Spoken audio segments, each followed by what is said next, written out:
Bem-vindos e bem-vindas ao Café Segurança Legal, episódio 370, gravado em 19 de julho de 2024. Eu sou o Guilherme Goulart e, junto com o Vinícius Serafim, vamos trazer para vocês algumas notícias da última quinzena, não é mais quinzena ou semanas, mas agora fechou, da última quinzena. E aí, Vinícius, tudo bem?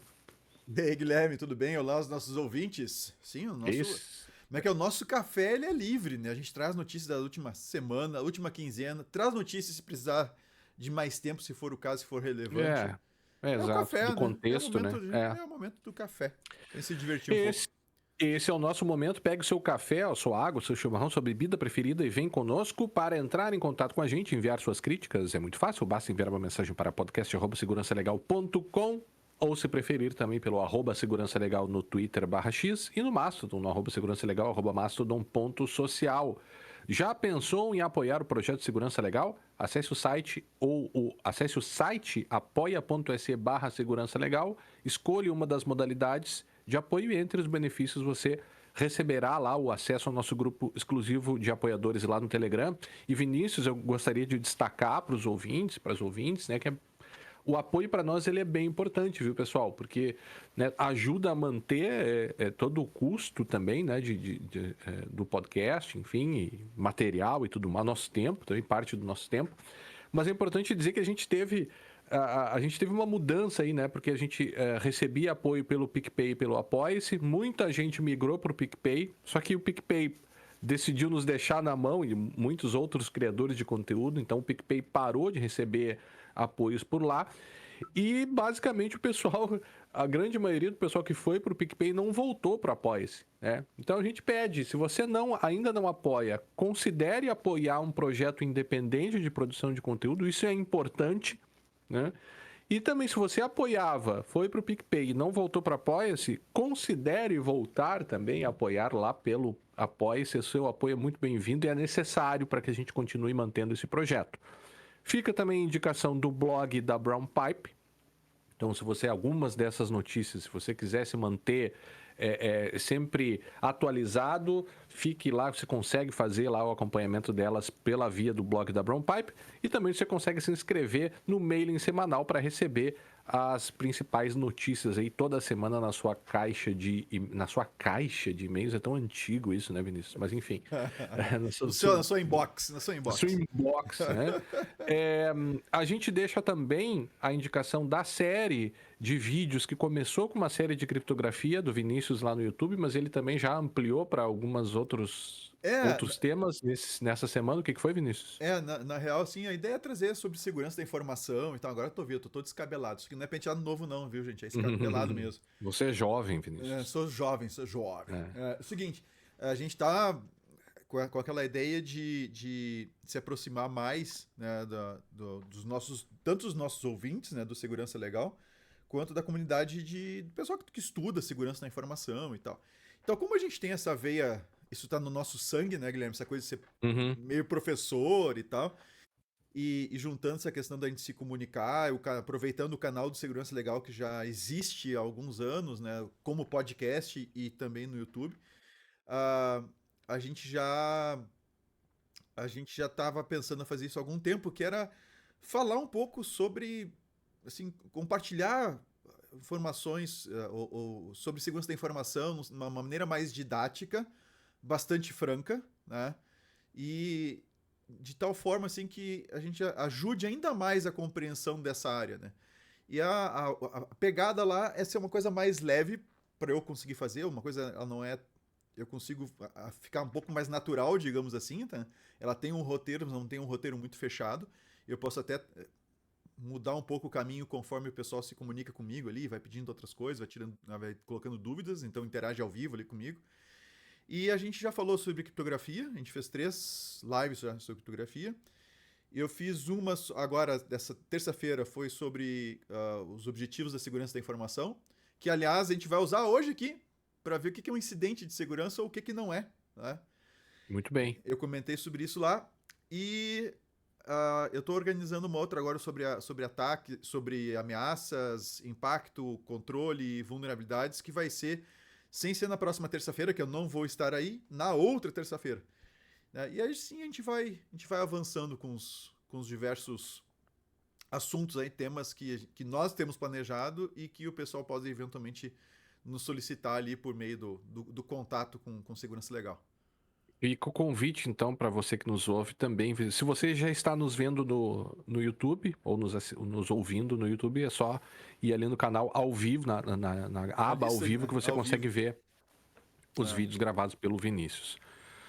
Bom, Vinícius, vamos começar então com, em geral, a gente acaba começando, não, mas em geral a gente começa falando sobre proteção de dados, sempre, né, tradicionalmente acabou se firmando essa tendência Não, aqui. vou quebrar isso aí logo logo no próximo episódio. Não tem problema, pode, aqui é livre, é coisa, mas é que assim, teve duas coisas importantes, né, dois momentos importantes aqui para proteção, na verdade três, mas nós vamos quebrar aqui.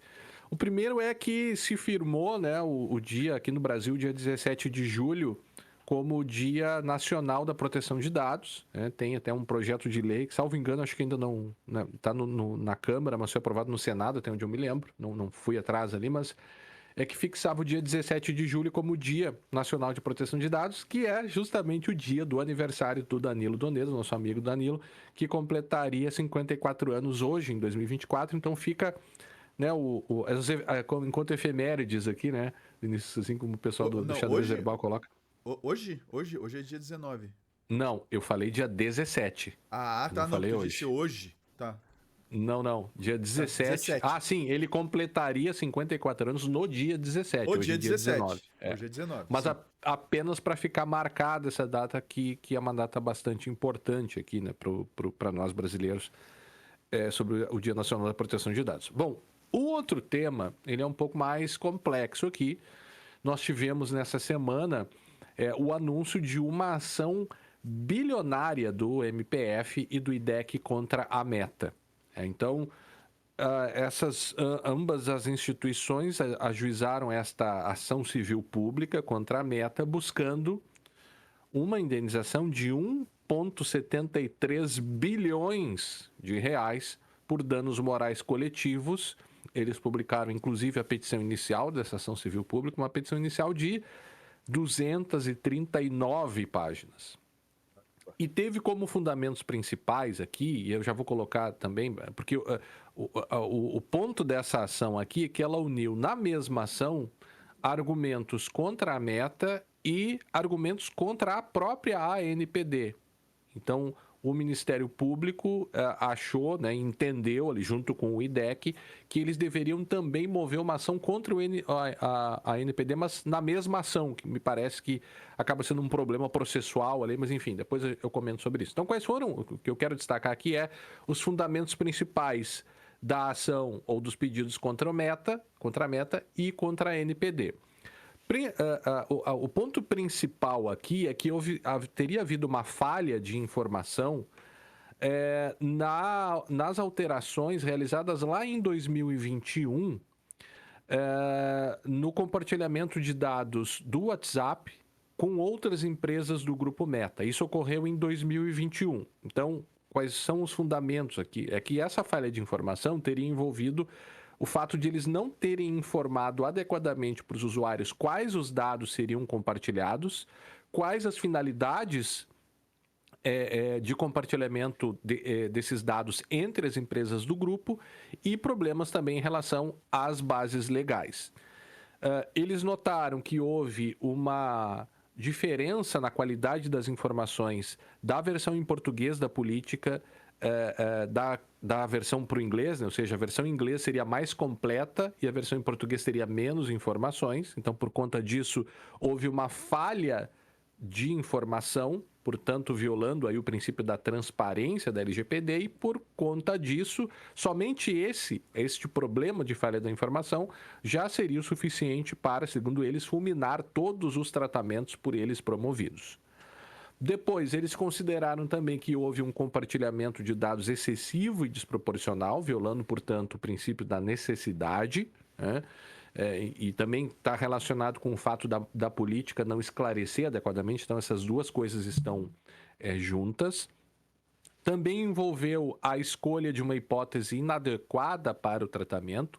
A Meta escolheu o legítimo interesse, mas segundo o Ministério Público não se poderia ter utilizado essa hipótese de tratamento, que é, na verdade, um grande problema da escolha do legítimo interesse, porque você precisa passar por um teste de legítimo interesse para demonstrar que o interesse sustentado ali do agente de tratamento, ele pode ser colocado sobre o interesse do próprio titular. Então, além dessa questão da hipótese inadequada para o tratamento, houve uma violação dos próprios direitos fundamentais dos usuários, né? Isso na alegação do MPF, e também a violação dos direitos dos usuários enquanto consumidores, porque a mesma relação pode demandar tanto a proteção pela LGPD quanto a proteção pelo Código de Defesa do Consumidor, e daí a união do Ministério Público e do próprio IDEC, né, contra a Meta nesse sentido.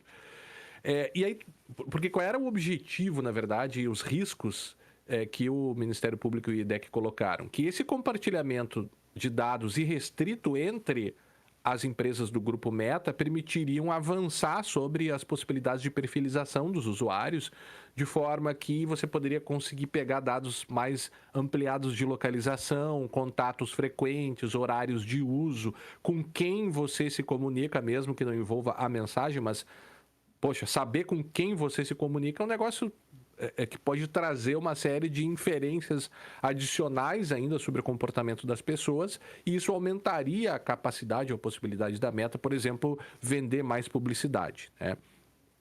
Então, esse é o ponto aqui relacionado do Ministério Público contra a Meta.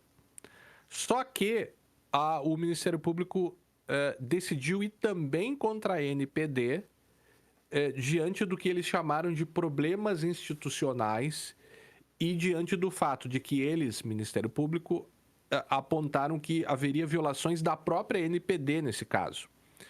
E aí a questão é curiosa, porque eles iniciaram, quando se iniciou lá em 2021 essa questão contra a Meta, era um grupo, um quarteto de instituições. Eles chamam, inclusive, de quarteto de instituições aqui, que era o Ministério Público Federal, CAD, Senacom e a NPD. Eles estavam atuando em conjunto.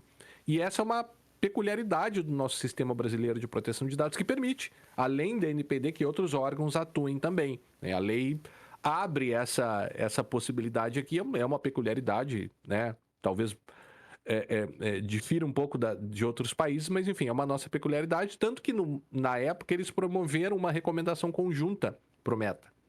Só que a partir de 2022 começaram a haver discordâncias entre esses grupos, e a ANPD lá em 2022 emite uma nota técnica bem fundamentada, é necessário dizer, em que eles se posicionavam contra, ou melhor, em que eles se posicionavam de forma contrária ao que o MPF estava sustentando, e a ANPD sustentou nessa nota técnica que as práticas que o WhatsApp tomou em resposta as recomendações deles seriam suficientes e, portanto, as atividades estariam adequadas, né? Então, porque foram dadas diversas recomendações e a NPD olha para essas recomendações e diz, tá bem, eles cumpriram as recomendações que foram feitas.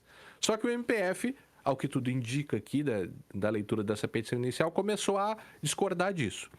Teve outras questões também, que segundo o MPF, a NPD passou a negar o acesso ao conteúdo do processo administrativo que vigia lá. Na sua justificativa diante do sigilo comercial e industrial, o MPF discordou disso, né? E aí traz lá uma argumentação em relação ao princípio da publicidade administrativa, mas, por outro lado, a própria LGPD traz essa possibilidade, essa cláusula aqui de você proteger o sigilo comercial das partes. O MPF diz, não, mas poderia ter divulgado só uma parte, não sei o quê. E o MPF ainda apontou que houve uma imobilidade da NPD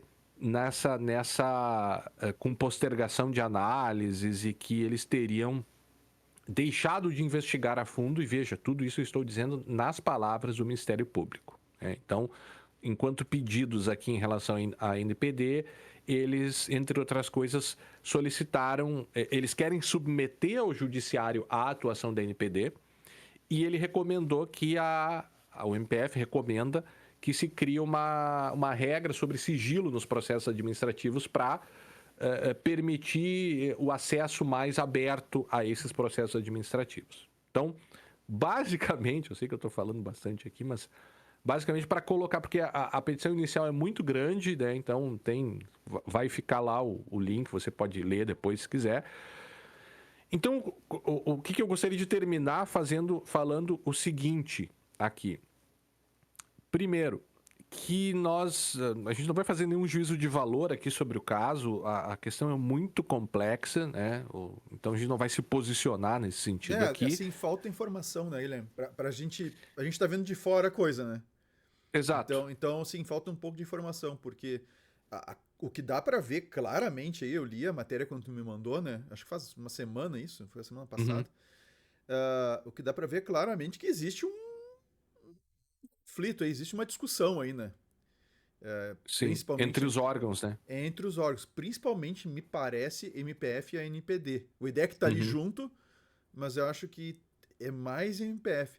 E no final da notícia que tu passou, e ainda o pessoal ainda comenta, ficou uma coisa estranha, assim, meio que eles citaram um trecho do documento em que o MPF diz que se a NPD quiser ainda, uma coisa, cara, me soa aquilo muito estranho, pra dizer bem franco. Aham.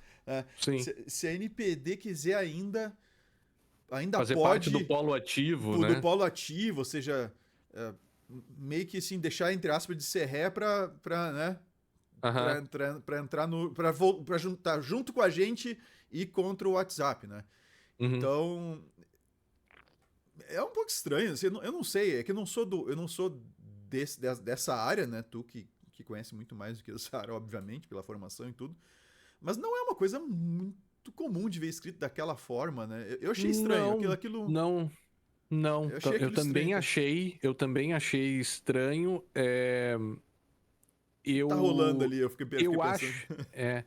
Não, eu achei estranho. Eu acho que na verdade, eu acho que deveriam ter duas ações aqui. Uma ação, se o MPF quisesse se opor às ações da NPD, eu acho que ele deveria Aham, fazer isso mediante uma ação própria, e não colocar isso junto com a ação contra a Meta, porque me parece que são pedidos diferentes aí, né? Acho que tem aham, uma questão de organização processual aí, que é um outro tema, né? E a gente sabe que, e a própria NPD se coloca, que eles têm um órgão que ainda está, por incrível que pareça, né, com falta de recursos, ainda informação, eles estão sempre aham, apontando isso, precisamos de mais recursos e tal. Então tem esse aspecto aí. A própria NPD também tem se posicionado no sentido de que ele quer ser, pelo menos no início, um órgão mais orientador, né, mais uma atuação de informativa. Então, você tem uma série de documentos que estão sendo criados pela NPD, inclusive essa semana aí do regulamento do encarregado, né? Mas isso também reflete um pouco e também demonstra um pouco sobre como é o nosso sistema de proteção de dados brasileiro, onde você tem diversos entes aí podendo atuar em conjunto com posições divergentes, né? E diante dessas posições divergentes, o MPF avoca para si uma das competências que ele tem, que é de ser um dos é, de ser um controle externo da administração pública. Então, ele também pode realizar esse controle externo, né? Não sei se a melhor forma seria concomitantemente, né, junto com a ação contra a Meta, porque me parece que coloca algumas fricções ali que podem prejudicar o andamento dessa ação. Mas, enfim, fica aqui a informação, né, sobre essa ação. Acho que mais importante aqui acaba sendo o valor, né, 1,7 bilhões aqui de reais, né? Mas, enfim, vamos aguardar aí para ver como essa questão vai se desenvolver ao longo do tempo e demonstra aí, traduz talvez um pouco da complexidade e das características do nosso sistema de proteção de dados brasileiro. Eu quero ver se mantido esse valor aí, quero ver se vai ser pago. Mas enfim, É, essa é, é outra coisa, é outra é questão, outro problema, né? é outro problema. Guilherme, milagre que a gente. Não, milagre não. Né, que a gente tá gravando hoje, né? Pelo Uhum. menos eu acho que o Discord e nem o Craig lá que a gente usa pra gravar no Discord e nenhuma outra coisa que a gente tá usando aqui tá dependendo de algum servidor Windows rodando o CrowdStrike. Uhum. senão a gente ia tomar um strike também. Eu não sei se todos os nossos ouvintes acompanharam, mas essa notícia é de hoje, tá? É. A coisa começou hoje de manhã, um apagão mundo afora com relação a alguns serviços que simplesmente saíram do ar. O que chamou mais atenção, obviamente, são os serviços que ficam visualmente expostos, né? Ou que atingem diretamente os usuários finais. Então, o que chamou mais atenção aí foi, vocês veem foto de tudo quanto é lado, é de painéis de aeroportos, aqueles painéis que informam o voo de chegada, saída e tudo mais, com uma tela azul em várias partes do mundo, tá? Não é em um país específico. Companhias aéreas mundo afora cancelando voos, tá? Só nos Estados Unidos, a Delta, por exemplo, que é uma das mais conhecidas, e outras 2 ou 3, estavam assim, o que estava no ar, estava no ar, os aviões, né? Os voos que não tinham saído não iam sair. E não tinha previsão de retorno. Tá? E nós tivemos hospitais fora do ar, os plantões de hospitais também parados, cirurgias canceladas, gente com problema de acesso a banco, todo tipo de serviço. E o que é que aconteceu? Dá para isso acontecer? É alguma coisa da guerra da Ucrânia? É algum ataque, né, de algum hacker chinês ou coisa parecida? Não, gente. O que aconteceu foi o seguinte. Vários sistemas, né, que estão rodando especificamente em Windows, mas o problema não é do Windows, o problema não é da Microsoft, tá? Vários sistemas, eles têm um software de uma empresa chamada CrowdStrike, que é, né, segundo tudo que eu levantei aqui, a líder mundial em soluções de segurança para servidores e tal, Windows mundo afora e outras coisas mais. Bom, então vocês imaginam então que eles atendem diversas empresas, empresas grandes, tá? Que rodam, entre outros sistemas operacionais, alguns servidores Windows, né? E esses servidores Windows estavam com esse software deles, tá, de segurança, e eles enviaram para todos os clientes deles, eles enviaram uma atualização de segurança. Tá? E essa atualização, ao que tudo indica, ou seja, novas informações podem surgir depois dessa nossa gravação, tá? A gente tem as nossas referências aqui que a gente vai compartilhar com vocês. Aliás, deixa eu até botar algumas aqui na tela, tá? Que vocês vão encontrar lá no nosso show notes. Ao que tudo indica, tá?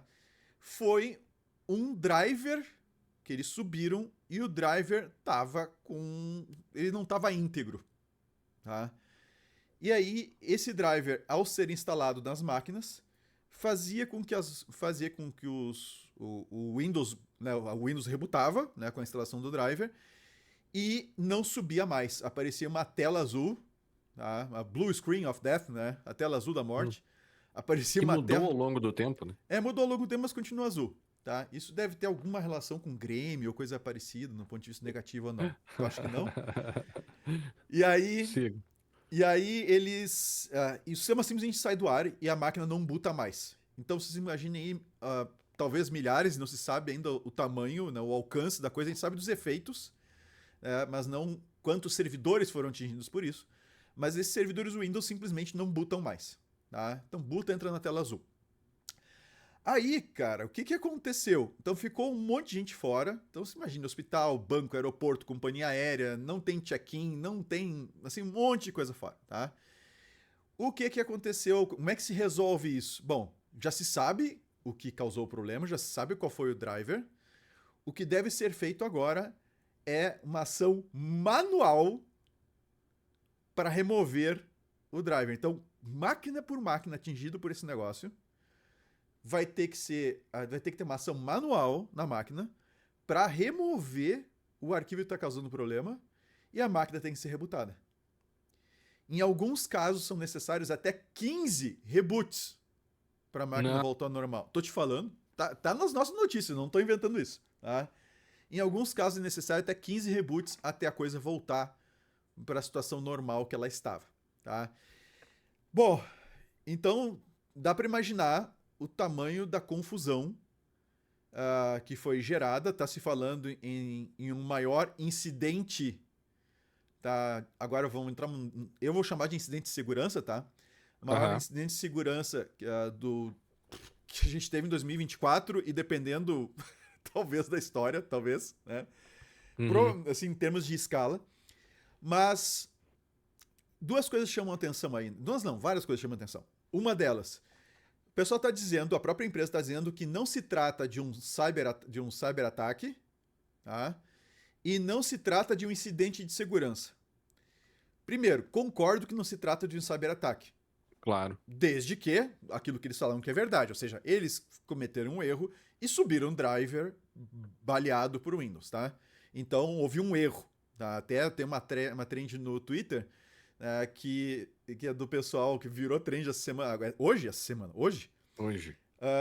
do pessoal fingindo assim, primeiro dia de trabalho na CrowdStrike e tô subindo meu primeiro código, vai ser muito legal, não sei o que, né?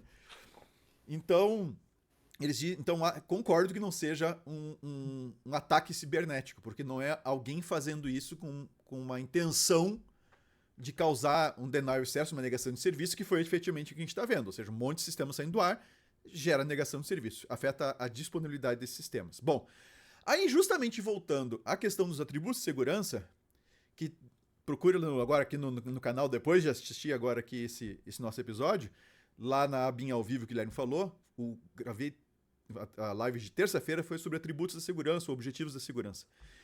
Um dos fundamentais objetivos da segurança, junto com confidencialidade e integridade, é disponibilidade. Tá? E eu acho que não há dúvida de que a disponibilidade foi comprometida nesse incidente. E repito, agora eu estou chamando de um incidente de segurança. Eles dizem que nem sequer um incidente de segurança foi, tá? Mas se nós considerarmos... Definitivamente eles estão errados, né? Sim, tá errado. Definitivamente, né? É um incidente de segurança causado por uma ação não maliciosa. Provavelmente humana, né? Uma ação humana não maliciosa. Mas é um incidente de segurança. A disponibilidade foi afetada. Dentro do que foi colocado, confidencialidade não, ou seja, simplesmente a máquina não boota, então ficou até mais seguro, as informações ficaram até mais seguras, ficaram inacessíveis, né? Então, ainda menos chance de vazamento. Mas a integridade em tese, os dados estão todos lá, só o Windows não boota, né? Não deve ter corrompido nada. Em tese, mas a disponibilidade, com certeza, foi pro beleléu. Então, sim, meus caros, a CrowdStrike pode dizer 3.000 vezes que isso não é um incidente de segurança, mas é. Pode não ser um ataque cibernético, concordo que não seja, mas é um incidente de segurança. Eu posso fazer uma observação, Vinícius? Não. E aí? Não. Pode fazer sim, vai lá.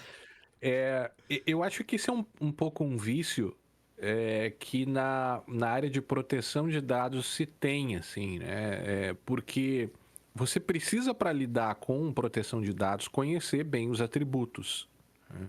Sim. Os atributos de segurança que se transformam, quando a gente migra eles para o direito, quase como se fossem bens que também são protegidos, ou facetas da informação que também são protegidas pelo direito. E aí o pessoal da proteção de dados acaba tendo, e acho que todo mundo, né, acaba se fixando muito mais no atributo da confidencialidade para lidar com aspectos para relacionar com incidentes. Então, né, esse cacuete seria, eu só percebo um incidente quando a confidencialidade é violada, portanto, quando há um vazamento, né? Só que, no âmbito do tratamento de dados pessoais, de tratamento de atos de forma ilícita e também para consideração de um incidente, qualquer incidente que afete qualquer um dos atributos de dados pessoais será considerado um incidente também para fins de LGPD. Em qual sentido? No sentido de que, se os dados forem perdidos, vamos imaginar uma hipótese aqui, Vinícius, em que esse incidente cause a perda de dados, além de uma indisponibilidade temporária, a perda definitiva de dados. Sim. Bom, se o titular dos dados não consegue ter acesso aos seus dados pessoais, isso também é um incidente de segurança. Em geral, claro, como eu falei antes, né? Quando eu tenho uma situação em que eu também tenho um serviço prestado em que o titular de dados pessoais também é um consumidor, eu tenho duas afetações, né? Eu posso ter afetação ao serviço em si, né? E aí, dificilmente que é o que provavelmente vai acontecer, né? As empresas não vão poder alegar um caso fortuito aí. Por quê? Porque esse é o que a gente chama de fortuito interno. São as escolhas dela lá, enquanto empresa, de utilizar ferramentas de segurança, por exemplo, que podem sim falhar, mas ela não pode dizer que isso foi um caso fortuito comparável, por exemplo, à enchente aqui do Rio Grande do Sul. Aham. Então, ela sim será responsabilizada, essas empresas todas, né, que causaram dano, sei lá, o sujeito perdeu o voo, ele vai buscar ali uma responsabilização e muito provavelmente vai conseguir, né? Porque não vai poder, as empresas não vão poder utilizar aí o caso fortuito nesse caso, nessa circunstância. E ainda, se ela perde dados, bom, mesmo que não seja, para terminar, mesmo que não tenha sido afetada a confidencialidade dos dados pessoais, incidentes que afetem outros atributos também vão ser assim considerados enquanto incidentes, né, para a LGPD, e vão ter ali os possíveis efeitos, no caso, para essas violações, né, dessas violações. E curiosamente, eu já vou seguir na minha linha ali, mas curiosamente, nas notícias, as notícias dão conta de que a CrowdStrike admitiu o problema, óbvio, né? Todo mundo sabe que. Mas não se desculpou. Em tese, para evitar uma eventual responsabilização, achando que vai evitar uma eventual responsabilização com relação aos prejuízos causados. Porque a gente tem, aqui no Brasil, né, se sentiu bastante as coisas nos bancos. Então tem inclusive uma notícia do Convergência Digital, que também está nos nossos links lá, em que você vai encontrar, já está no headline aqui, mas vocês vão ver que bancos tradicionais são os bancos que não são os bancos por aplicativo, né? E os bancos por aplicativo, eles sofreram pane no seu sistema. Ou seja, quem tinha infraestrutura rodando o Windows com os softwares da CrowdStrike instalados, tiveram problemas. Né? Não que 100% dos clientes tiveram, mas foram atingidos por isso. Né? Bom, Guilherme, aí, como eu disse, há vários pontos que chamam a atenção da gente nesse ocorrido, nesse incidente de segurança.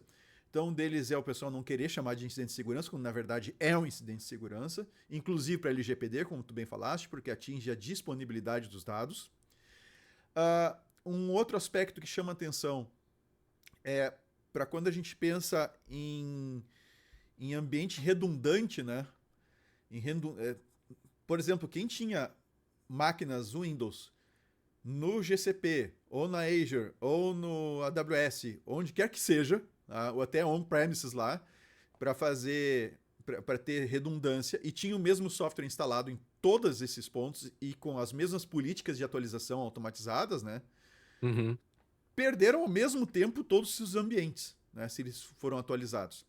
Então, é interessante que quando a gente fala de criar um ambiente redundante, não é só redundância de equipamentos, se a gente fala de coisa física, né? Redundância de VMs ou de recursos redundantes, até mesmo em nuvens diferentes. Mas a gente também tem que pensar em credenciais diferentes, credenciais de acesso diferentes, porque, poxa, se eu perco um ambiente justamente porque alguém comprometeu credenciais de acesso administrativas, vamos supor, tá? Eu perco um ambiente. Se o outro ambiente está acessível e tem as mesmas credenciais, o que vai acontecer? Né? Questão de atualizações. Então, poxa, põe um delay de atualização entre um ambiente e outro, pelo menos, para que se de repente o teu ambiente de produção, né, que está lá, hot lá, que está funcionando lá, se ele parar, tu tenha o teu segundo ambiente ainda no estado anterior. Né? Mas daí, para isso, tu não pode deixar uma mesma aplicação, um mesmo fornecedor, como a CrowdStrike, com o poder de atualizar tudo ao mesmo tempo. Ela arrebenta, se dá um erro desses, como aconteceu agora, destrói a tua contingência. Né? Então, quando se pensa em contingência, a gente pensa normalmente em duplicar recursos, tá? Ou mesmo até backup, que faz parte também da brincadeira. Mas a gente tem que pensar também no sentido da questão temporal de aplicação, por exemplo, de atualizações nesses sistemas. Tá? Porque se dá errado uma atualização como deu agora, né?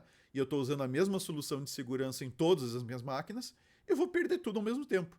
E aí como eu disse, vai ter que ser feito manualmente. Cada máquina vai ter que ser lá, remover o arquivinho lá que os caras recomendam que você remova, reboot a máquina. Em alguns casos, a gente está falando de 15 reboots. Tá?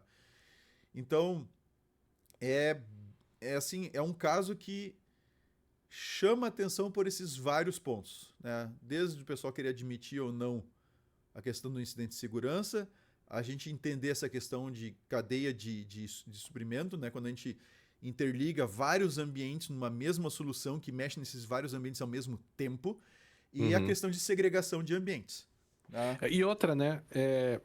Eu não sei se isso é evidente para todos, mas os softwares não são perfeitos, né? No final das contas também é evidente que você teve esse incidente que foi mais visualizado, né? Mas claro que o uso de ferramentas de segurança evitaram muitos outros incidentes aí motivados, né? Quase sempre por atores mal intencionados, né? Então, eu acho que tem esse aspecto também aí, né? De você, vou demonizar as empresas. Não, cara, softwares têm erros, são feitos por humanos, vão eventualmente... Por mais cuidados que você tenha, sim, a ironia é um software ou uma solução, melhor dizendo, né? De segurança que causou isso, né? Causado por um software de segurança, né? E o impacto, o tamanho do impacto se dá justamente por causa do tamanho da empresa. O tamanho exato. A CrowdStrike é uma das maiores do mundo, se não a maior do mundo nessa área. Então, ela tem centenas de milhares de clientes. E aí, tanto que esse erro que eles cometeram sozinhos, tá, derrubou coisa no mundo inteiro. Assim, e aí causou esse apagão, né? Quando eu vi a notícia, eu achei, pronto, né? Alguém ferrou com a internet, né? Mas não foi isso, né? Meu segundo pensamento foi internet ou provavelmente uma das nuvens caiu e aí levou meio mundo junto. Eu também pensei né? na nuvem. Eu pensei que tinha acontecido isso. Mas não. Então foi especificamente em servidores rodando Windows e com o software da CrowdStrike instalado. A Microsoft não é a responsável dessa vez. A Microsoft estava com problemas algumas semanas atrás, acho que uma semana ou duas atrás, com relação ao 365. Tá? Mas isso não tem nada a ver com esse problema de hoje. Tá? Então, a Nubank teve problema ontem ou anteontem, estava sumindo o investimento de todo mundo. Tá? Estava conversando com uma pessoa, com a Dani, da nossa equipe aqui, da Brown Pipe. Ela, de repente, assim, gente, sumiu as coisas de vocês também no Nubank? Ele assim, como assim? Não, sumiu para mim aqui o saldo. Não, o investimento que eu tinha sumiu. Aí eu fui olhar. Eu olhei assim, não, pra mim tá normal. Aí eu puxei pra baixo pra atualizar, tipo, tinha ido sumiu metade do valor foi pro Beleléu, sumiu. Aí o Matheus, catando na internet, tava o pessoal tudo reclamando no Twitter, no Twitter, né? O pessoal reclamando que tava dando problema. Mas nada a ver com o que aconteceu hoje, é outra questão. Mas a gente tá cada vez mais dependente desses sistemas, e esses sistemas, esses softwares, né, como o da CrowdStrike, que atende uma quantidade muito grande de empresas e, consequentemente, acaba estando presente numa quantidade muito grande de servidores, nesse caso Windows, das empresas com mais variadas, né, possíveis, os ramos mais variados possíveis. Um erro desses causa um impacto muito grande. Hospitais pararam de funcionar. Pessoas foram mandadas de um hospital para outro porque elas não tinham condições de atender. A questão de atendimento e fichas de pacientes, ficou tudo indisponível em alguns hospitais do mundo afora. Imagina você desligar aleatoriamente computadores ao redor do mundo em todas as áreas possíveis. Esse é o ponto. E aí aquela coisa da nuvem, que parece aquela coisa abstrata, né? A nuvem, está na nuvem. Pois é, gente, deu pau na nuvem. Foi mais ou menos isso. Dá um problema num servidor, sabe-se lá onde, quando tu vê, tu é afetado na ponta e tu nem imagina, né? Mas é isso que acontece. Mas é normal, é do jogo. Agora, claro que a gente tem que pensar melhor aí com relação a permitir que um único software desses saia fazendo atualização massificada. Se isso tivesse sido feito, pelo amor de Deus, né? Eles podiam ter um ambiente de homologação melhor, né? Faz um ambientezinho de homologação e vai dar pau. Para ali mesmo. Não faz o deploy para todo mundo, o resto do mundo, né? Então podia ter parado por aí. Mas enfim, tá? Foi bem, talvez seja o maior desses incidentes aí que a gente tá vendo. Espero que a gente não veja maior que esse tão cedo, pelo menos. E eventualmente ao longo aí dos próximos dias e semanas a gente vai descobrir um pouco mais sobre as causas, porque eles vão ter que dar explicações, né? Afinal de contas, uma empresa Como é com que capital aberto, ela vai ter que se posicionar contra os seus acionistas as aí para ações já saber o que caíram, aconteceu, né? as ações dela caíram, mas ela é grande o suficiente para aguentar esse baque. Uhum, tá. E aí, Tá bom. Guilherme? E a próxima? Ainda no âmbito de proteção de dados, né? Essa semana a gente teve o lançamento do regulamento sobre a atuação do encarregado, né? Que é o regulamento do encarregado, né? Regulamento do encarregado de proteção de dados pessoais, que é essa figura que a NPD indica, né, que as empresas tenham. Claro, tem algumas exceções ali para agentes de tratamento de pequeno porte, mas a exceção dessas é obrigatória, ou é obrigatório o apontamento desse encarregado ou dessa encarregada de proteção de dados pessoais.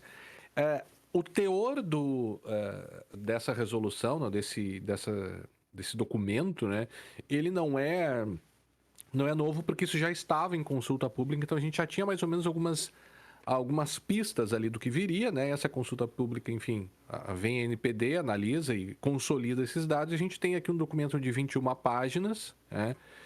E basicamente o que ele faz? Logo no início ali, ele vai mostrar. Se você quiser mostrar, esse link eu não tinha te mandado, Vinícius, aqui Manda para que eu colocar coloco. na coisa, mas a gente tem aqui o link do Diário Oficial, na verdade, né? Com documentos, se você quiser ir passando aí. Então, o que chama... Como é que esse documento ele é organizado? Primeiro, tem ali do artigo 1º e 2º as disposições preliminares, que basicamente é um glossário. Depois, eu tenho algumas recomendações ali dos agentes de tratamento a partir do inciso do artigo 3º, ou seja, que você precisa... A forma como você deve indicar o encarregado, perdão, dos artigos 3º a 7º, que vai cobrir tanto como a documentação, como você precisa indicar, enfim, cobrindo tanto o setor privado quanto o setor público. Depois eu tenho os deveres do agente de tratamento. Isso aqui é bem interessante. Claro, antes ali eu tenho ainda, faltou o artigo 8º e 9º da indicação, da identidade, da indicação das informações de contato do encarregado.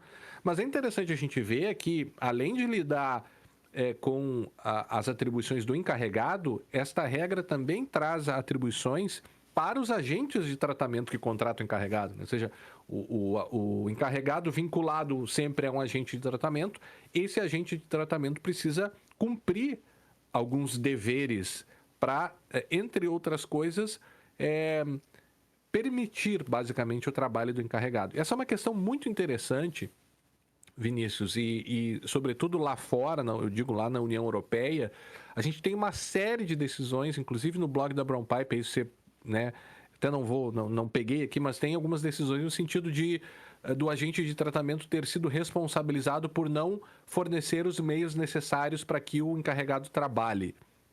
E aí, o artigo 10 desse regulamento faz justamente isso. Ele traz, né, que o agente de tratamento precisa prover os meios necessários para o exercício das atribuições do encarregado, neles compreendidos, entre outros, recursos humanos, técnicos e administrativos. Portanto, lá fora já vimos empresas sendo condenadas por isso. O que a NPD quer aqui? Ela quer, evidentemente, ela não quer, melhor dizendo, que a indicação do encarregado seja somente um ato pro forma, só para mostrar que tem. Não basta mostrar que tem que permitir que ele trabalhe, tem que dar as condições para que ele consiga realizar as suas atividades. Aí depois nós temos ali, a partir do artigo 12, características do encarregado, artigo 15, perdão, as suas atividades e atribuições. E aí coloca, repetindo até algumas coisas da própria LGPD, então se traz ali as suas atribuições, os deveres do encarregado, né? E ainda, o que chama atenção também é a partir ali do artigo 18 sobre o conflito de interesses. A bolinha do meu mouse aqui parou, né? O scroll do meu mouse parou de funcionar, Vinícius. Enfim, por isso que eu tô dando, Eu vou tô tendo descendo que aqui, fazer manualmente. se tu consegue acompanhar aí a tela que eu tô te mandando, tu tá vendo aí o documento. Sim.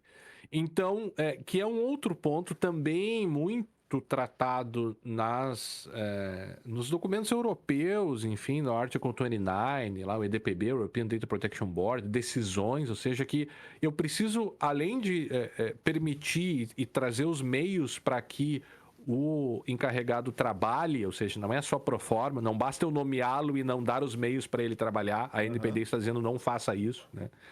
O que ele quer dizer aqui é que eu preciso afastar os conflitos de interesse. Ela traz ali algumas, me parece que o rol, ele não é um rol fechado, ele é um rol aberto, ou seja, ele exemplifica o que é conflito de interesses, não diz que somente o que está no artigo 19 são os conflitos de interesse, e que basicamente eu preciso dar autonomia e independência para que o encarregado possa trabalhar. E esse é na minha opinião, um dos maiores problemas da atuação do encarregado, porque o encarregado, ele muitas vezes ele vai incomodar a instituição. Eu acho que muitas vezes não, Vinícius. Acho que quase sempre Que nem o o pessoal da encarregado. segurança. Que Acho nem que o pessoal da segurança, mais claro. ou menos, mais ou menos. Claro, Quem é o mais claro. chato? DPO, a gente podia fazer a gente podia fazer uma votação aí. Quem que é pior, o DPO ou o CSO? O CSO. Por quê? Boa. Mas por que isso é assim? Porque eu sempre vou ter, eu diria, atribuições que são contrapostas, né? Eu vou ter tanto o CSO quanto o DPO como cargos que vão olhar para o negócio das instituições, vão dizer e vão apontar muitas vezes discrepância nessas intenções, digamos assim, né? Então, olha, você até pode querer fazer isso, mas se você quiser fazer isso, você vai, né, tá violando tais e tais princípios ou tais e tais regras aqui da NPD, assim como o pessoal da segurança, né, segurança da informação de maneira geral, pode, você quero colocar esse sistema no ar em 15 dias, mas se você, né, que nem a notícia aquela, não sei, acho que você não vai trazer, mas saiu esses dias aí numa palestra de um gestor de TI, acho que ele é gestor de TI, né? Cara, sim.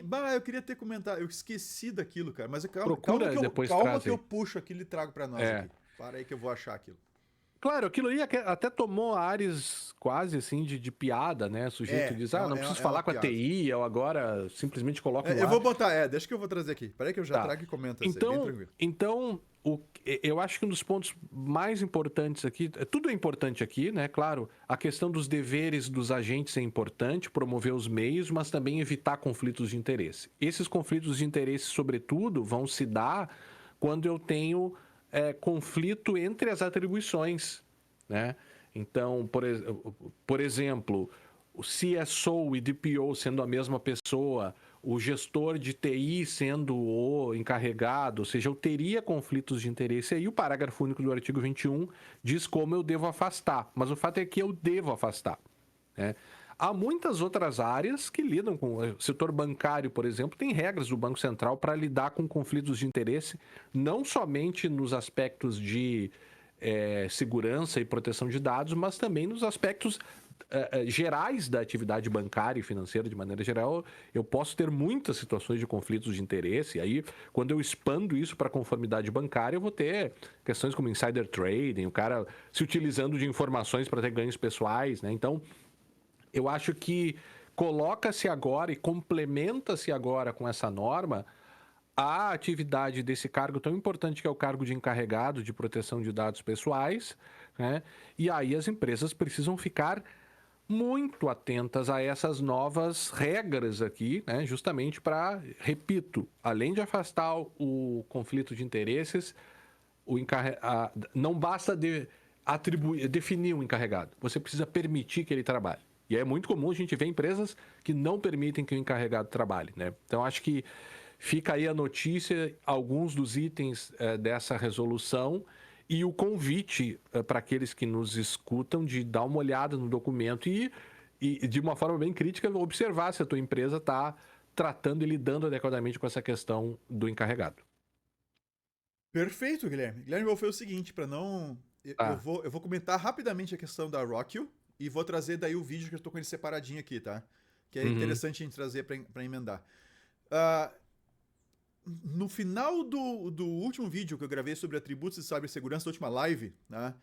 Uhum. Atributos de cibersegurança, tá aqui no canal do Segurança Legal aqui no YouTube, tá? Na aba ao vivo, vai no episódio Atributos de Segurança, mais pro final, lá no finalzinho do episódio, o último assunto que eu Uhum. acabo tratando ali, o Matheus vai fazer um corte depois, é justamente dessa questão dessa lista de 100, de 9 bilhões ou de 9.9 ou 10 bilhões de senhas vazadas, tá? E lá eu explico direitinho quais são as preocupações, mas aqui eu vou dar só um resumo então para você ir para lá, tá? São 9.9 bilhões de senhas, sim, mas não é conta e senha, ou seja, não são contas de usuários com as senhas que o pessoal pode pegar e sair acessando por aí, tá?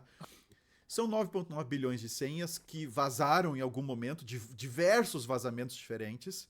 A nova lista teria 1.5 bilhões de senhas novas.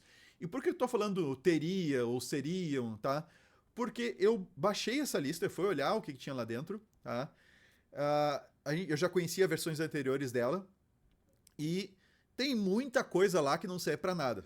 Tá? Tem muito lixo lá, tem muito hash que nem sequer foi quebrado, misturado no meio. Então, claro que não é mais da metade da lista, são poucas, eu fiz uma limpa na lista lá para tirar essas coisas. E essas senhas que estão lá, né, são senhas de diversos vazamentos. Então você não se preocupe no sentido de, não, vou ter que sair trocando as senhas de todos os meus serviços, todas as minhas contas, porque alguém pode ter pego essa senha minha senha pode estar nessa lista e vou entrar na minha conta. Dificilmente isso vai acontecer, tá? Há vazamentos por aí que sim, tem o nome da conta e senha, e aí você tem que tomar cuidado. Existe um site chamado Have I Been Pwned, tá?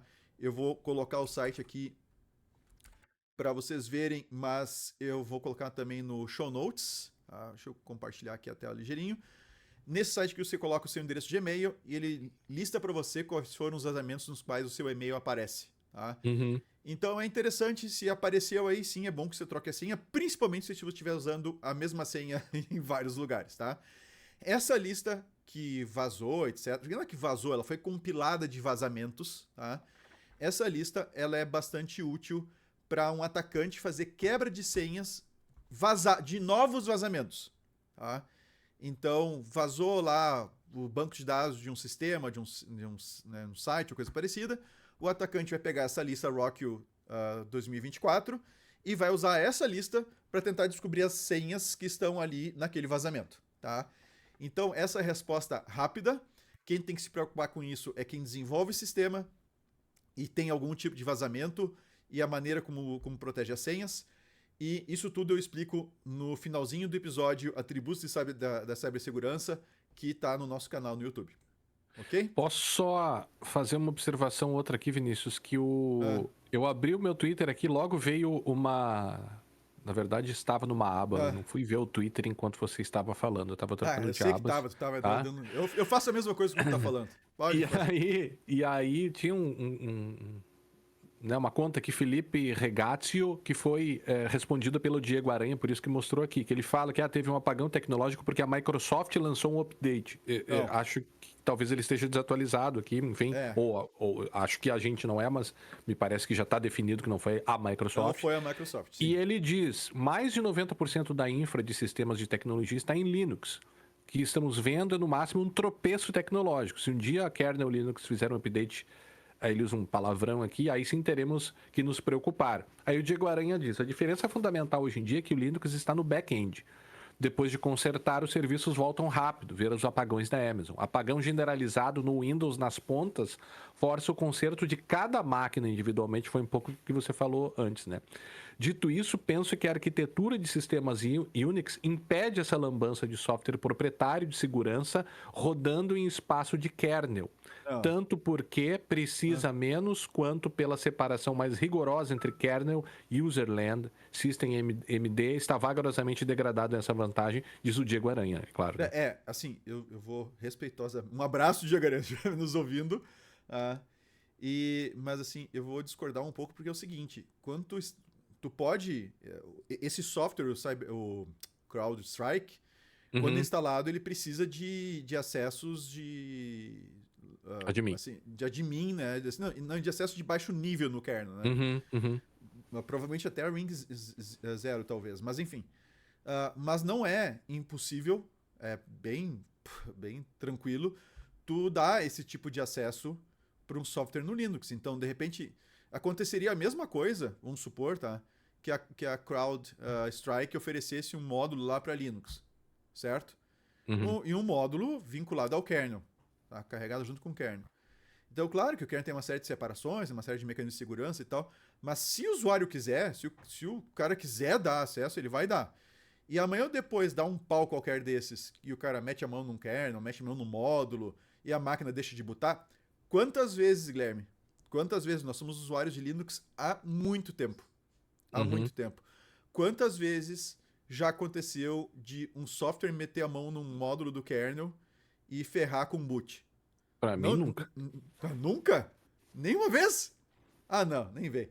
Mas assim, Talvez uma outra não, de vez. esculhambar com a imagem de boot lá do kernel, tá? Aham. E de repente, cara, não boota mais. É assim, é raro.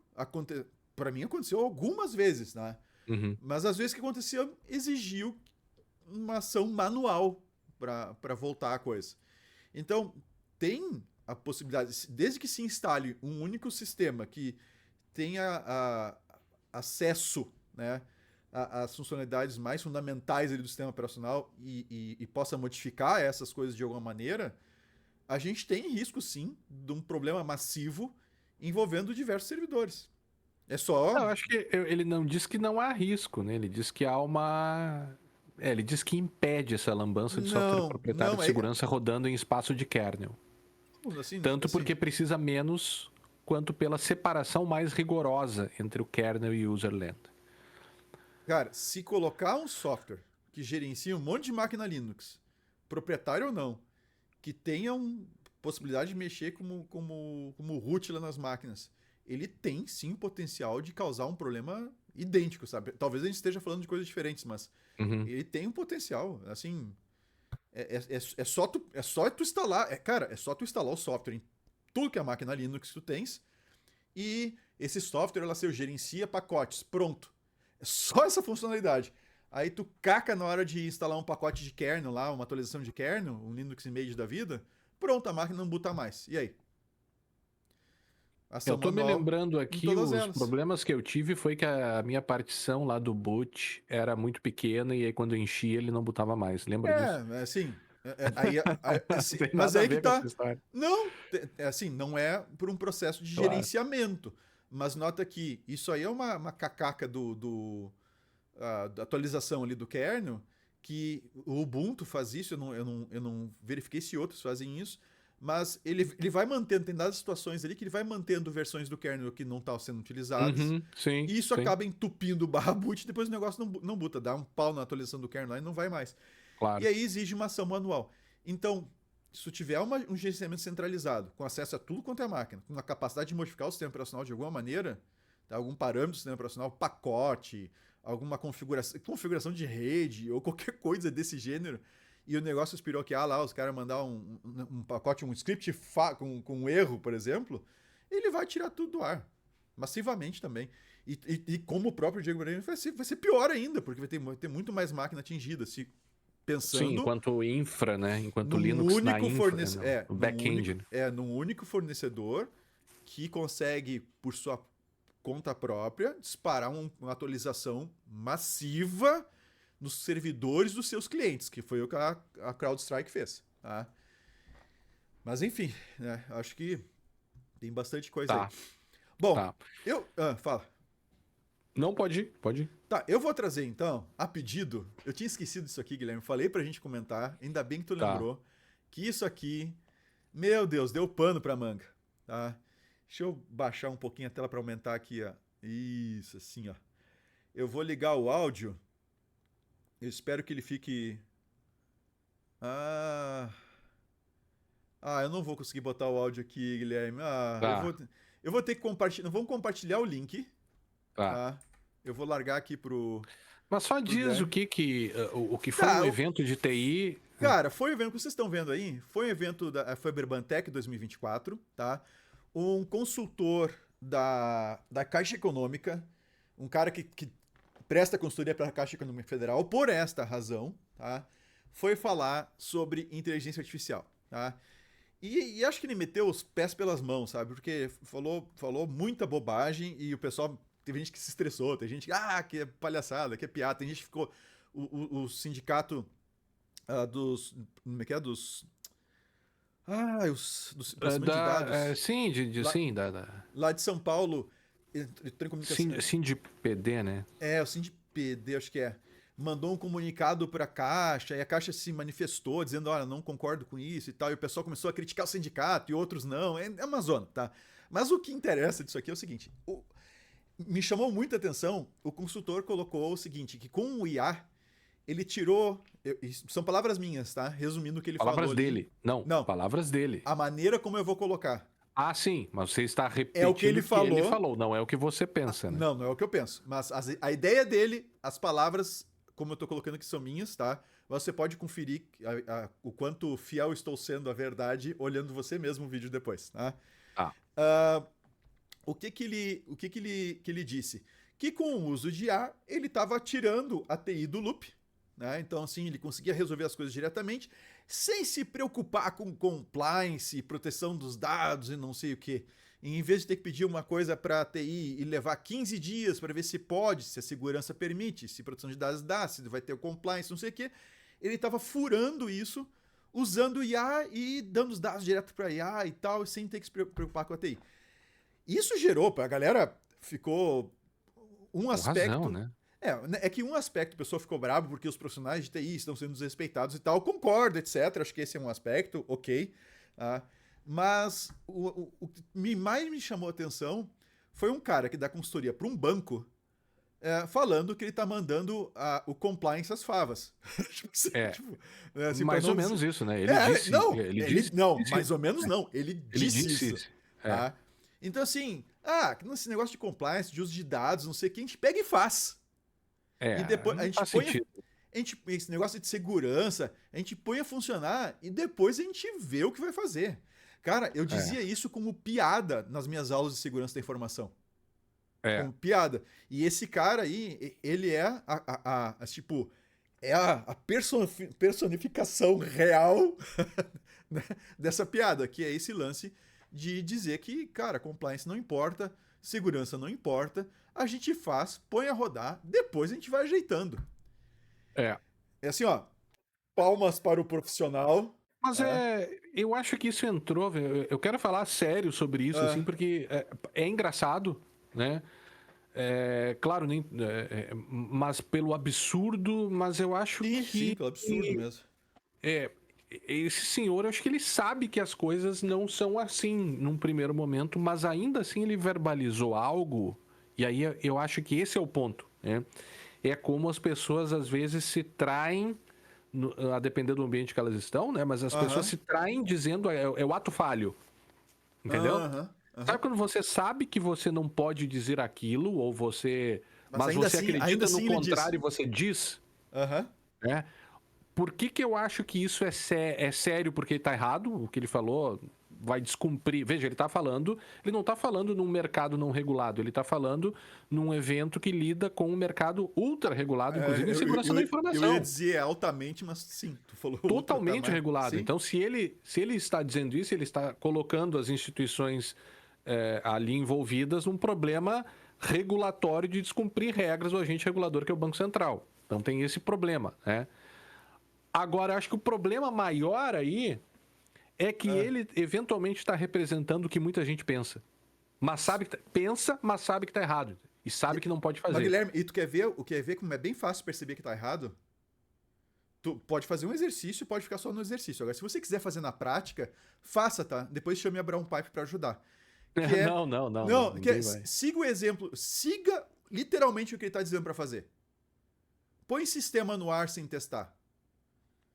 Uhum. Faz assim, desenvolve, assim, ó, tenta atropelar os processos lá da TI, tenta fazer o pessoal que diz, ó, para desenvolver isso eu preciso de 30 dias, preciso de 60 dias, faz o pessoal desenvolver em uma semana, faz desenvolver em 15 dias, manda o compliance às favas, não se preocupa com segurança e vamos ver o que vai dar. Porque depois a gente vê esses vazamentos de informações, a gente vê, né, a galera se virando com ransomware, como aconteceu esses dias, né, que a gente noticiou aqui. Então, assim, a gente vê o pessoal mexendo em conta bancária. Então, cara, é só pensar, é só fazer um exercício e antes de entrar numa discussão se realmente se os processos deveriam ser mais rápidos ou mais ágeis ou se não são, por culpa de quem, que pode se discutir. Eu não vejo problema nenhum em discutir Claro, isso. Acho claro, que é sem dúvida. tranquilo, de boa. Se é um exagero, se não há, né? Tem que se fazer esse equilíbrio, aquela velha questão entre segurança e comodidade, segurança, né, e usabilidade. Então, a gente Claro. sabe que quanto mais segurança, né, a usabilidade tende a ser prejudicada, né?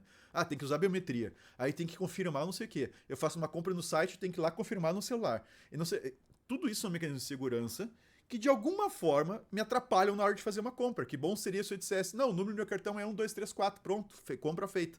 Só que Uhum. se for só assim, vai aumentar a fraude com relação a compras no cartão.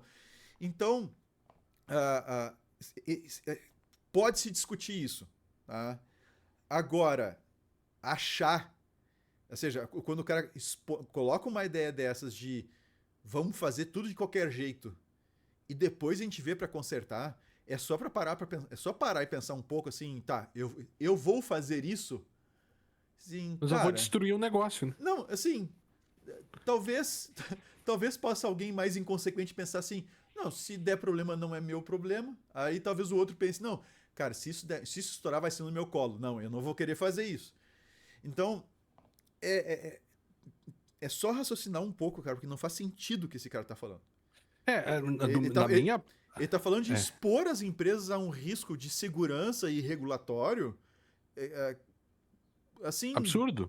Incompatível é com a. idiota, cara, é uma ideia idiota. Incompatível. Não É. tem. Mas é como eu disse, né?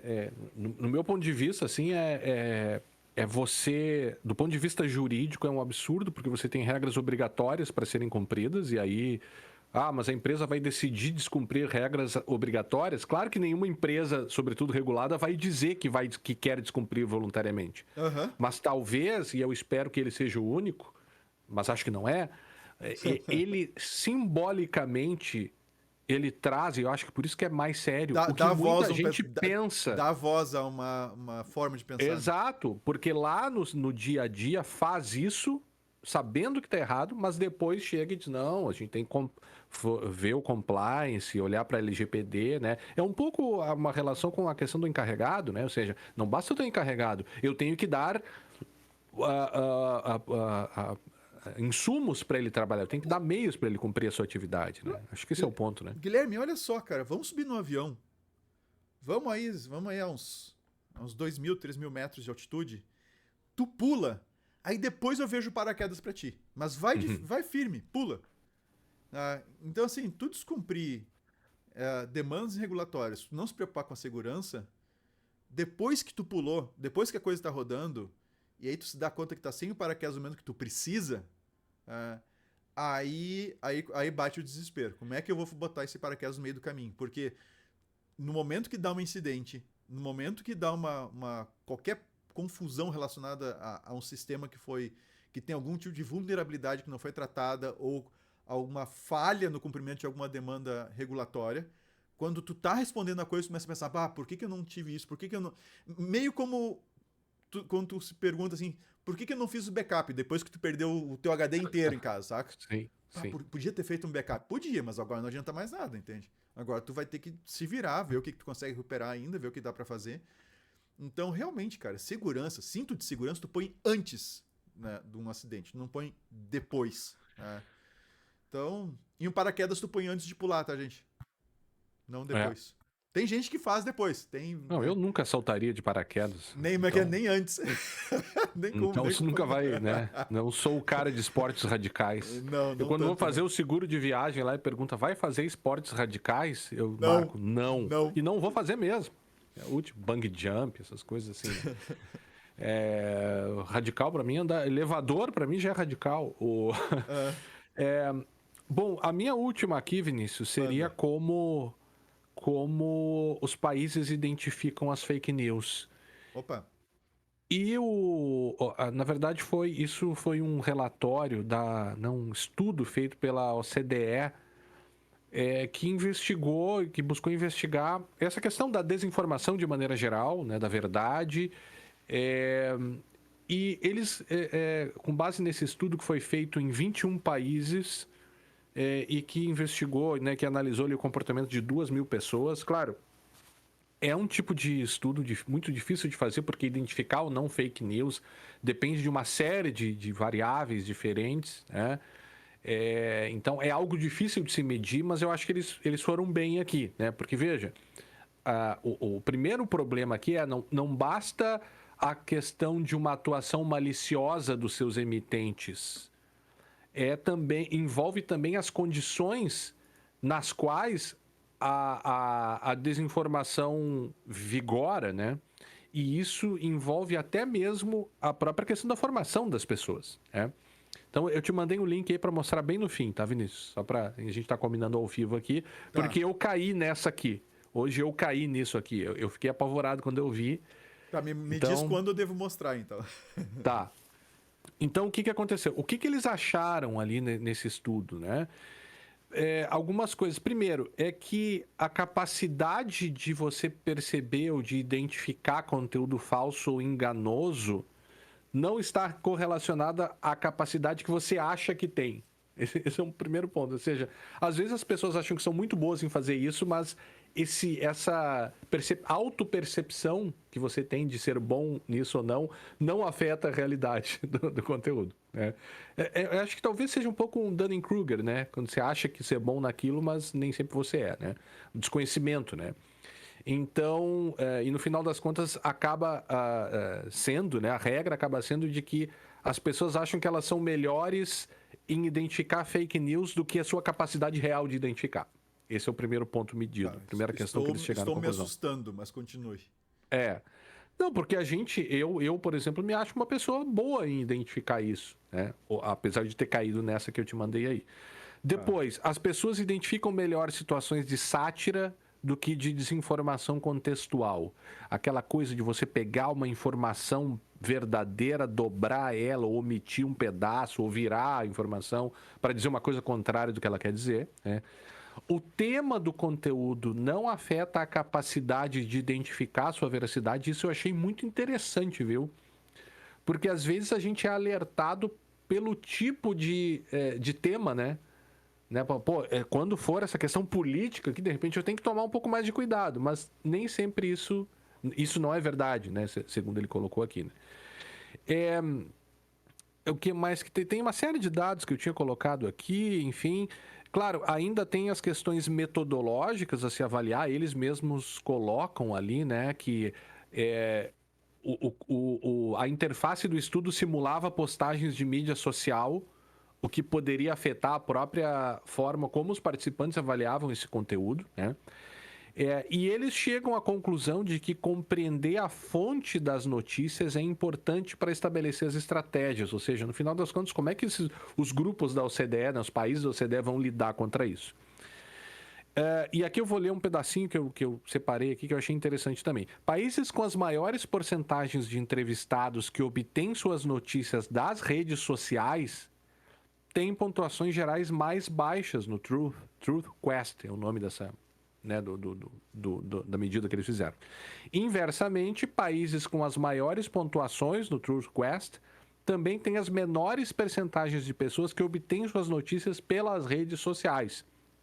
Essa é uma descoberta contraintuitiva, dado que a interface do Truth Quest imita uma postagem de redes sociais. A priori, esperava-se que as pessoas que veem notícias com mais frequência nas redes sociais fossem mais habilidosas em detectar conteúdo falso e enganoso nesse mesmo ambiente, e isso não aconteceu. E aí, por fim, eu quero falar sobre a posição do Brasil nesse estudo, Vinícius. Porque o Brasil ficou em último lugar nos países medidos por esse estudo da OCDE. Tem aqui o gráfico tem algum gráfico aqui no documento? Cara, tem, mas assim... Porque eu só vou colocar os dois dados aqui, porque também a diferença entre o último e o primeiro, ela não é tão grande assim, viu, Vinícius? Não é um negócio 90% e 10% do outro lado. Não é assim como a gente poderia imaginar, né? Porque a gente vê tanta fake, vê tantas pessoas no Brasil, aqui, né, na internet, pessoas caindo e acreditando em coisas absurdas que você poderia pensar, o Brasil está no último lugar e, portanto, nós praticamente não... Não é isso. Porque a diferença entre o mais bem colocado, que foi a Finlândia, que conseguiu identificar 66% das vezes o que é fake, e o Brasil, que conseguiu identificar 54% das vezes o conteúdo, é de 12% ali, né? 11%. Não, nem isso. Quais são os Não, números? 12, né? 66 menos 54, 12. Eu tava isso, né? acessando o Twitter enquanto tu falava. É 12, Porque, 12. né? Então não é uma distância absurda, mas é importante, né? E também essa questão do destaque, ou seja, quanto mais as pessoas obtêm suas notícias pelas redes sociais, isso influencia. E é a nossa realidade. E a nossa realidade, por diversas questões, eu acho que a gente teve um pouco essa contribuição, eu não lembro de ter visto isso no estudo, agora quem fala sou eu, né? Que é aquela questão do zero rating, que no Brasil funcionou muito bem. Agora já estão querendo começar a rediscutir a questão, mas o sujeito ele não sai do WhatsApp, não sai do Facebook, entendeu? Ele fica no que ele recebe ali, então potencialmente isso pode ter interferido também para essa questão. Claro, aqui eles medem de maneira geral todos os países que se informam via redes sociais. Mas essa constatação de que se informar por redes sociais te torna menos apto a enxergar a desinformação e as fake news é algo muito importante para políticas públicas e sobre como os países devem se posicionar e lidar com a questão da desinformação, né? Mas fica aqui esta informação de que o Brasil ficou em último lugar, infelizmente, né? Eu não gostaria que fosse assim. Enfim. E tu quer que eu mostre agora? Mostra. Ah, Mostra. Nessa... Não, deixa eu fazer a pergunta, Guilherme. Tu já vai entender o porquê, peraí. Vamos ver. Fake ou verdade, ou verdadeiro, né? Né? O Globo lá em Las Vegas atingido pelo CrowdStrike. Que a gente tem o Las Vegas Sphere, né? Que é aquela mistura de cinema, cara, 360, casa de show, aquilo né? É muito bonito, cara. Nossa, negócio uma casa de show, que também é um cinema 360, e tem um show do YouTube lá, né? E você consegue ver de fora, né? O que está sendo projetado nesse The Globe aí, né? E aí postaram uma imagem nas redes sociais da tela azul lá do Windows sendo marcada. Quem tá falando que é CrowdStrike sou eu, tá, gente? Não é o que tem escrito aqui no site. Eu vou baixar aqui. Verdadeiro ou falso, né? Pois aí teve essa do verdadeiro ou falso, e na verdade eu caí nela, né? E aí esse pessoal aqui do Snopes fez um fact-check e considerou e verificou que na verdade era fake. Era fake. Mas esse é um bom fake, eu gostei desse. É um bom fake. É um bom bem fake. Feitinho. É um bom fake. Não, é uma coisa assim, tipo... Não, aí os caras submeteram a imagem a um photo forensics para verificar. Ou seja, ninguém vai pegar uma imagem desse negócio e vai fazer uma análise forense na imagem para saber que ela é um fake. Porque, veja, ela é factível, né? É factível, poderia ter acontecido. Seria possível, né? Acho, né? Não sei como é que funciona o sistema lá e tal, mas aparentemente... Mas aquele cuidado, eventualmente nós vamos cair. E esse é o ponto, né? Porque, na média, o brasileiro só conseguiu identificar em 54%, um pouquinho mais da metade. Né? Enquanto que a Finlândia, o melhor, 66%. Mas, de fato, cara, olhando aqui o gráfico, eu botei de volta o gráfico aí, a diferença é mínima, assim. Eu acho que 12, né? Assim, é 12%, mas me assustaria se tivesse o pessoal identificando 70%, 80% lá na Finlândia, que no Brasil a gente 15%, 20%. Sim, mas não foi o que ocorreu. Esse é um ponto, né? A situação não é tão ruim assim. Não, eu acho que tá todo mundo ruim. Porque, mais da metade das vezes foi possível, mas ainda assim tá sobrando ali quase metade das notícias, ou das informações falsas não identificadas, né? Fake não identificado. E a gente sabe muito bem que o fake ele corre muito mais rápido do que a verdade, né? Do que o fato. É aquela velha questão. Não? O fake se alastra que nem pólvora. Depois que vem o fato desmentindo o fake, ninguém dá bola pro fato mais. Tipo, são tempos em que não importa mais isso, né? Seja porque você, ao publicar o fake, você quer popularizá-lo ali, né? Quer que ele tome, que ele ganhe a maior... atinja mais pessoas, né? Claro. Mas, ao mesmo tempo, a gente sabe que o meio, esse é o ponto, né? O meio importa, né? Tu pode... Sim, o meio importa e o efeito que a pessoa que faz um fake quer, ela obtém o efeito. Claro. Ela faz... E até vir o fato, desmentir, não sei o que e tal, ela já teve o efeito que ela queria. Né? Ela já conseguiu aquilo que ela queria. Sim, isso quando é malicioso, né? Quando o cara faz de propósito. Sim, de propósito. Porque eu poderia ter divulgado isso aqui pra ti, achando, olha o que aconteceu, e você iria acreditar porque confia em mim e de repente... Mas assim, não foi um maliciosamente, eu acho que eles não mediram esse aspecto malicioso da coisa toda. Né? Mas enfim, cara, é preocupante. Eu acho assim, ainda que fique sobre ali 20%, né? 10% que sobrasse, que sobrasse de fake news não identificada. Pra fake news eu ainda acho que é um número alto, porque justamente por causa desse efeito que a fake news normalmente tem. Porque quando a gente vai fazer uma chamada num vídeo, agora pensando nós aqui, segurança legal, né? Uhum. Quando a gente vai fazer uma chamada num vídeo, ou uma chamada num corte ali do segurança legal e tal, a gente se preocupa em fazer uma coisa que tem né, que seja real, que não seja assim, que não seja enganoso. Mas quem tá fazendo fake, cara, pega isso aqui e diz assim: o brasileiro é o mais fácil de ser enganado no mundo por fake news. Não, isso é verdade. Não tá exatamente mentindo. Isso é verdade. Tá, mas tá forçando uma barra, entende? É. Tá forçando uma barra ali. Mas, enfim, não chega a ser mentira. Concordo, não chega a ser mentira. Mas tu entende o que eu quero dizer? Uhum. Tu faz a coisa de um jeito pra chamar atenção. E o cara que quer mentir mesmo, cara, ele vai falar. Ele vai falar. Vai exagerar isso aqui. Que assim, nem eu consigo imaginar, né? Mas.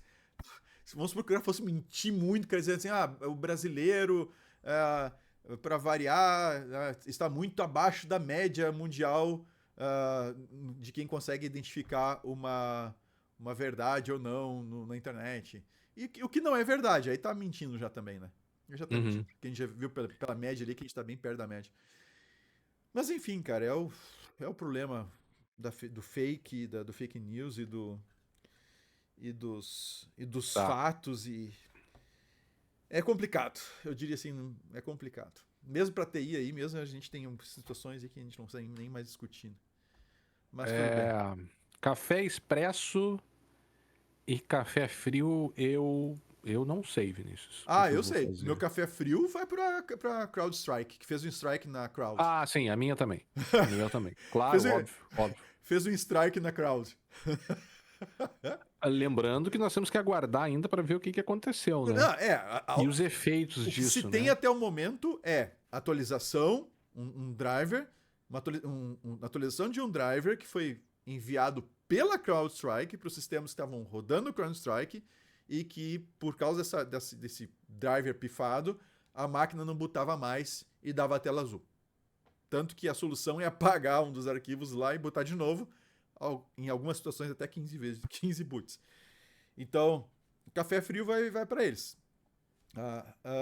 Mas a gente não tem mais informações, não sabe as circunstâncias, o que levou isso a acontecer. Vai que descobrem que não foi uma caca da CrowdStrike, foi alguma outra coisa que aconteceu no Windows, sei lá. Fora do controle deles. Não sei, né? Vamos ver. Talvez surjam coisas novas aí, se surgir a gente traz para cá. Então, mas meu café frio vai para eles, porque olha a zona que deu mundo afora ainda. E o expresso, Guilherme? Eu sei para quem eu vou dar. Eu vou dar um café expresso para todos os encarregados de proteção de dados no país, que agora tem uma regra para gerir vão precisar de atividades. muito café expresso. Vão precisar. Preparem o café expresso, galera. Preparem o café expresso. E escutem o Segurança Legal, ajuda também. Uhum. O meu café expresso vai para a pesquisa que foi feita. Tá? Pela survey que foi feita aqui sobre Você tá mandando o café expresso para o CDE. Para o CDE. Tá. Ou ECD, né? Em inglês. Ou ECD, né? Ou CDE. Mas para eles, porque esse tipo de estudo acho que é muito interessante, a gente tem que refletir sobre isso aqui. a coisa, quando surgem essas discussões de vamos proibir fake news, cara, como se fosse uma coisa assim, né?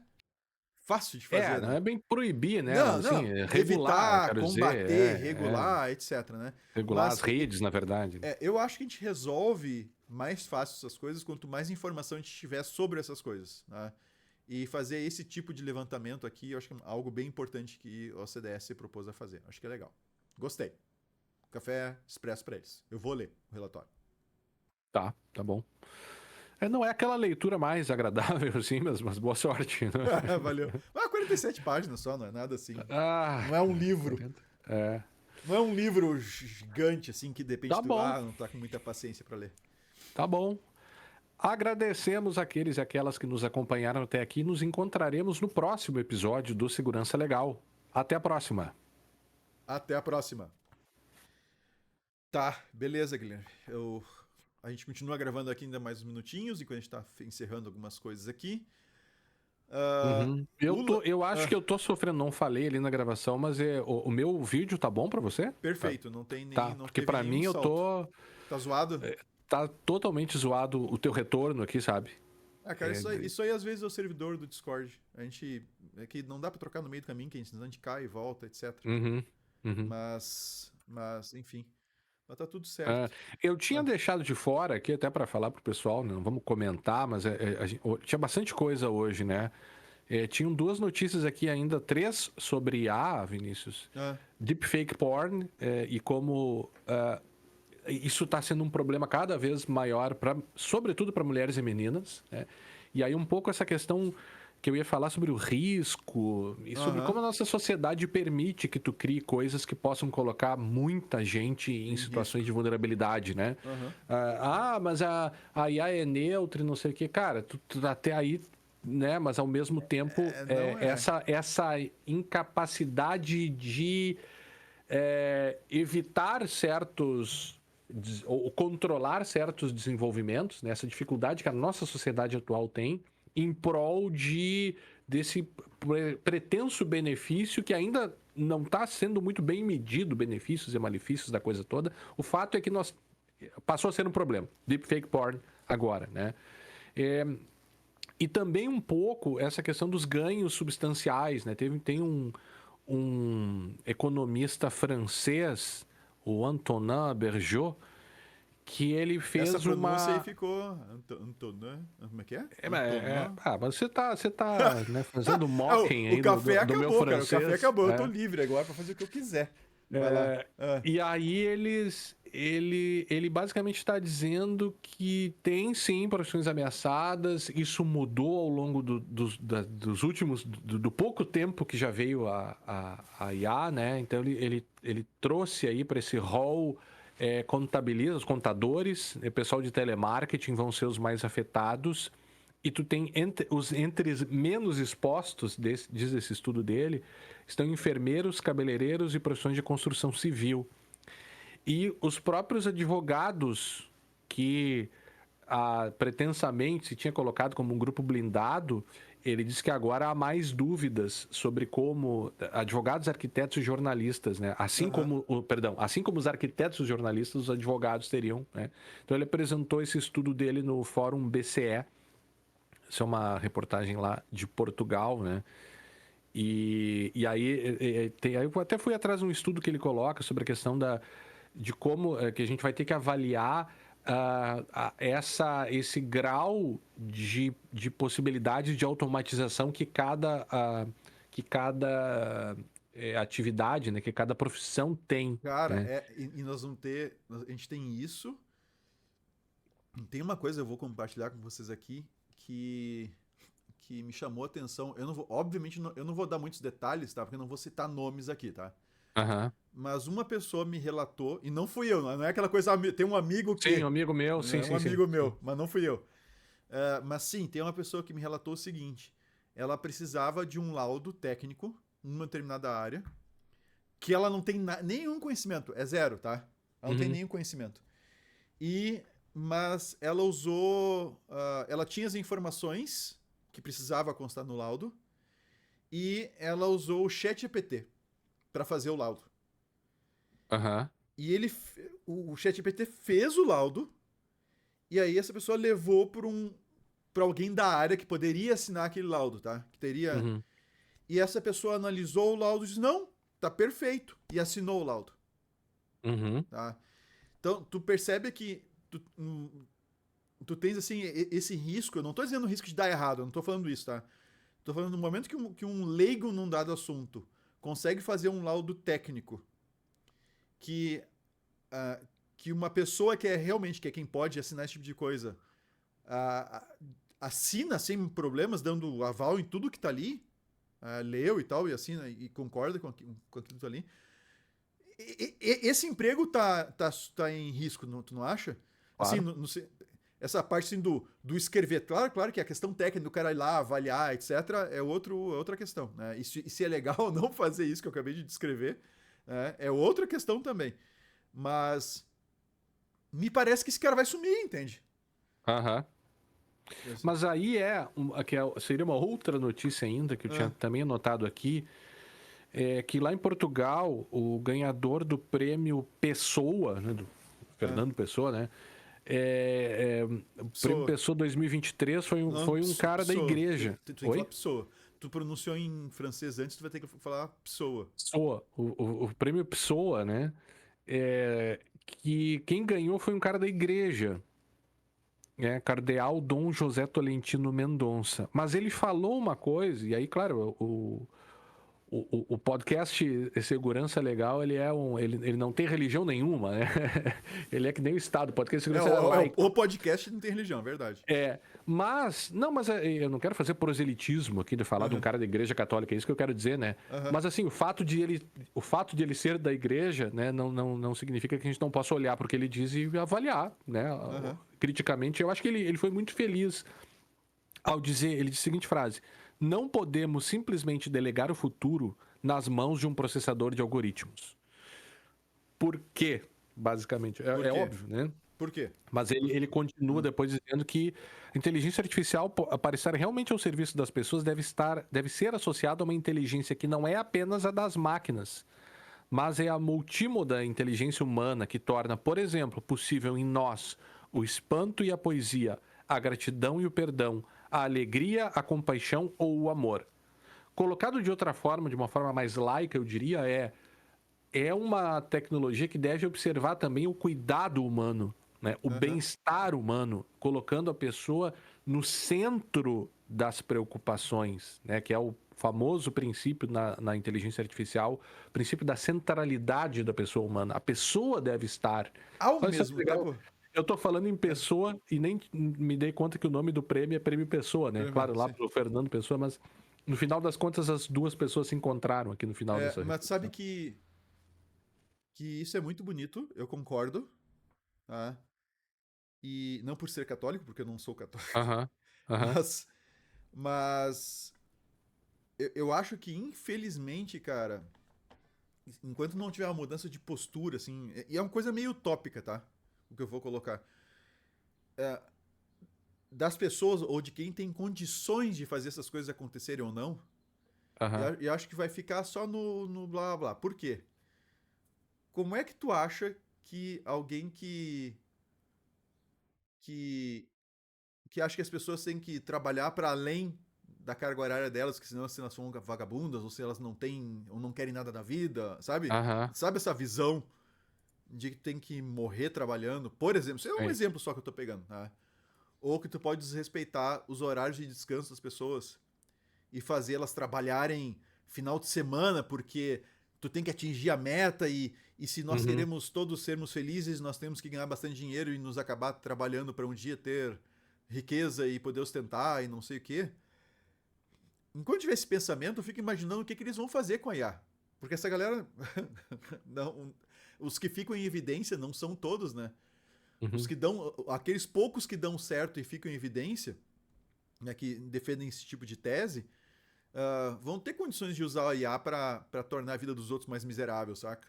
Uhum. Com usos absurdos de IA e coisas assim. Então, eu acho que no final das contas, e eu discordo disso, eu acho que não é uma coisa que deveria ser assim, eu acho que é a grana que vai mandar. É o dinheiro que vai mandar nessa coisa aí. e quem tá com dinheiro na mão. Né? Então, eu não sei, eu sou muito, eu tenho uma expectativa muito grande com relação a esse negócio da IA, sabe?